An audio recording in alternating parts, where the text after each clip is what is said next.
pancakes avec garniture sucrée et salée. Voici les ingrédients pour les pancakes. Et voici les ingrédients comme garniture. Alors, pour commencer, la pâte à pancakes, c'est un peu comme une pâte à crêpes. On va séparer les blancs et les jaunes des œufs.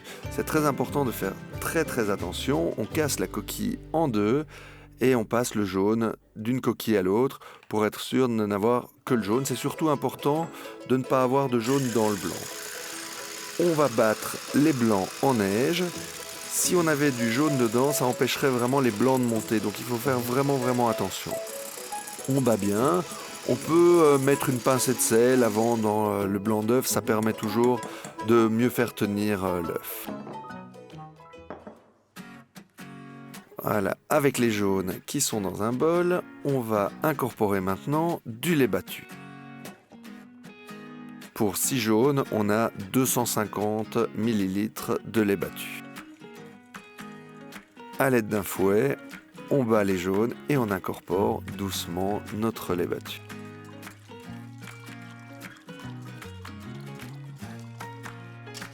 Voilà. On pèse 230 g de farine de manière précise. C'est toujours important en pâtisserie. La pâtisserie, c'est toujours précis. Donc, on incorpore petit à petit et on fouette vraiment bien jusqu'à avoir une masse bien épaisse. On est beaucoup plus épais qu'une pâte à crêpes et il faut faire vraiment attention de ne pas faire de grumeaux. On ajoute un petit peu de baking powder ou de levure chimique. Ça va nous permettre d'avoir des pancakes bien gonflés. Une pincée de sel. On fouette bien, vraiment très important de ne pas avoir de grumeaux. Et on incorpore le blanc d'œuf pour avoir une pâte à pancakes toujours épaisse mais très légère.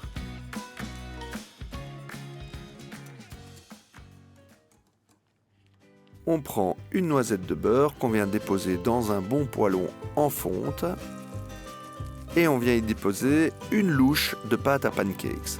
Les pancakes sont assez épais, donc il ne faut pas avoir peur de mettre une belle quantité. Quand c'est prêt, on retourne et regardez-moi ça, les beaux pancakes. Alors, pour savoir quand les retourner, on regarde et on voit s'il y a des petites bulles qui se forment à la surface. Quand ces petites bulles apparaissent, c'est le moment de retourner le pancake. Et on les cuit les uns après les autres, ça va très vite et on peut les maintenir au chaud. Voilà. C'est très facile, il faut bien qu'ils soient saisis en dessous et on arrive à les retourner sans aucun problème. À l'aide d'une spatule, on peut les retourner, c'est plus facile qu'en essayant de faire tout sauter.